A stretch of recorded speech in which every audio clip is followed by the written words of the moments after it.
ဗိုလ်ချုပ်ဇော်မင်းထွန်းရိုက်ကူးပြီး BBC ကထုတ်လုပ်တဲ့သမရာယုဇလံကျွန်တော်ကတော့ပြည်သူဆန္ဒနဲ့ထွက်ပေါ်လာတဲ့ရလဒ်ကိုလက်ခံရမှာပဲဒါကတော့ဘလို့မှညင်းပယ်လို့မရဘူးလက်ခံရမှာပဲလို့ဗိုလ်ချုပ်မှုကြီးမင်းအောင်လှိုင်ကမဲရုံကအထွက်သတင်းတောက်တွေကိုပြောပါတယ်ဒီလိုပြောဆိုတာကတော့2020ခုနှစ်အထွေထွေရွေးကောက်ပွဲကျင်းပတဲ့နိုဝင်ဘာ10ရက်နေ့ကပြောခဲ့တာဖြစ်ပြီး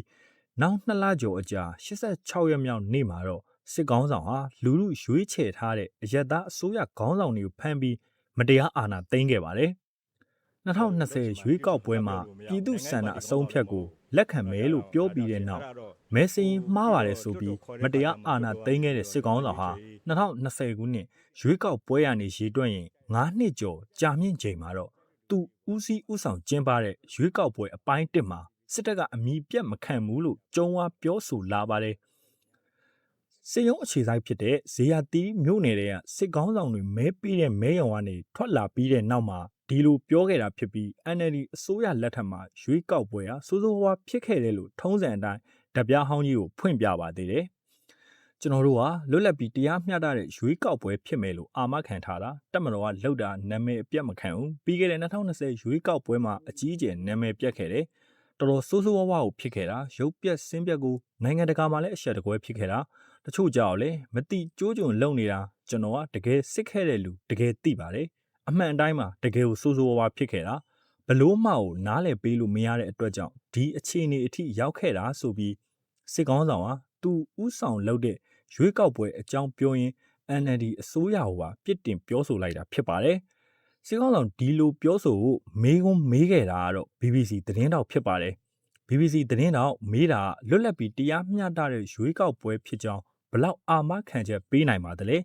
ပြည်သူကိုဘာသတင်းစကားပါကျင်ပါသလဲလို့မေးခွန်းမေးလိုက်တဲ့အခါစစ်ကောင်းဆောင်ကအထက်ပါအတိုင်းပြန်ဖြေလိုက်တာပါအဲ့ဒီနောက်မှာတော့တစ်ဆက်တည်းဆိုသလို BBC သတင်းတောက်ကရွေးကောက်ပွဲအလွန်မှာသမရလုံးမလားလို့ထပ်ဆင့်မေးလိုက်တော့စစ်ကောင်းဆောင်ဟာသဘောကျရီမောပြီးသူဟာတက်ချုပ်ဖြစ်ပြီးနိုင်ငံဝန်ထမ်းဖြစ်တာကြောင့်ဘာလုပ်ချင်တယ်ဘာဖြစ်ချင်တယ်ဆိုတာ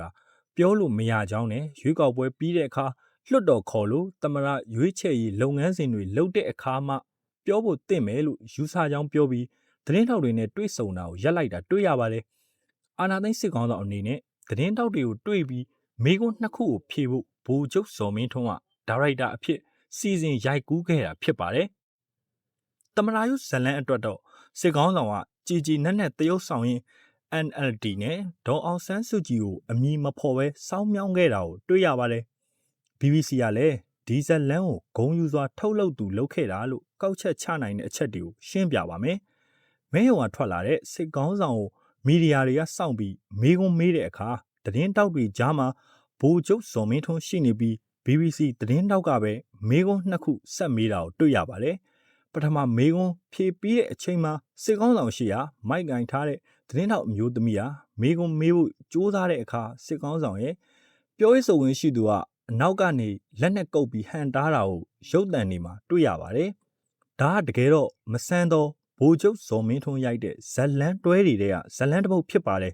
BBC သတင်းတောက်ကိုဥဆောင်ပြီးမေးခွန်းမေးဖို့အကြောင်းအရာအချို့ကိုသူကြိုတင်စီစဉ်ထားရလဲဖြစ်ပါတယ်ဒီရုပ်ရှင်အတွက်စစ်ကောင်းဆောင် BBC နဲ့ပြောရေးဆိုခွင့်ရှိသူတို့ကြားကြိုတင်ဇက်တိုက်မှုတွေကအခုမှလောက်တာတော့မဟုတ်ပါဘူးစစ်ကောင်းဆောင်ရဲ့ပြည်သူဆက်ဆံရေးကိစ္စတွေကိုတာဝန်ယူထားတဲ့ဗိုလ်ချုပ်ဇော်မင်းထွန်းဟာ2020ရွေးကောက်ပွဲတုန်းကလည်းဒီလိုပဲစီစဉ်ခဲ့တာပါလွန်ခဲ့တဲ့9နှစ်တုန်းကစီစဉ်ခဲ့တယ်လို့နောက်တစ်ကြိမ်ထပ်ပြီးစီစဉ်တာဖြစ်ပါတယ်2020ရွေးကောက်ပွဲတုန်းကတော့ NLD ပါတီခေါင်းဆောင်တွေနဲ့စစ်ခေါင်းဆောင်ဟာနိုင်ငံရေးအရာတင်းမာမှုတွေပြင်းထန်နေချိန်မဲပေးပြီးထွက်လာတဲ့စစ်ကောင်းဆောင်နဲ့သတင်းတောက်တွေအင်တာဗျူးလုပ်ဖို့ဗိုလ်ချုပ်ဇော်မင်းထွန်းကစီစဉ်ပေးပါတယ်ဘယ်ပါတီကိုမဲပေးသလဲဆိုတာနဲ့ရွေးကောက်ပွဲရလဒ်ကိုလက်ခံမလားလို့ဆိုတဲ့မေးခွန်းတွေကိုသတင်းတောက်တူကပဲအားလုံးကိုစားမေးခဲ့ရပါတယ်စစ်ကောင်းဆောင်ရဲ့ပြည်သူစံနာနဲ့ထွက်ပေါ်လာတဲ့ရလဒ်ကိုလက်ခံရမှာပါပဲဒါကတော့ဘလို့မှညင်းပယ်လို့မရဘူးဆိုတဲ့အဖြစ်ဟာနိုင်ငံရေးယာတီဥတုအခြေအနေကောင်းသွားပြီလို့နိုင်ငံရေးပျောဟိတ်တွေကသုံးသပ်တဲ့အထိခရီးရောက်ခဲ့တာပါဒီတစ်ချိန်မှာလဲစစ်ကောင်းဆောင်ရဲ့သမရာယုအိမ်မက်ကိုမေးခွန်းမေးခဲ့တဲ့ BBC သတင်းတောက်ဟာလွန်ခဲ့တဲ့9နှစ်ကစစ်တပ်ရဲ့ပြောရေးဆိုခွင့်ရှိသူစီစဉ်တဲ့မေးခွန်းနှစ်ခုကိုမေးခွင့်ရခဲ့သူဖြစ်ပါတယ်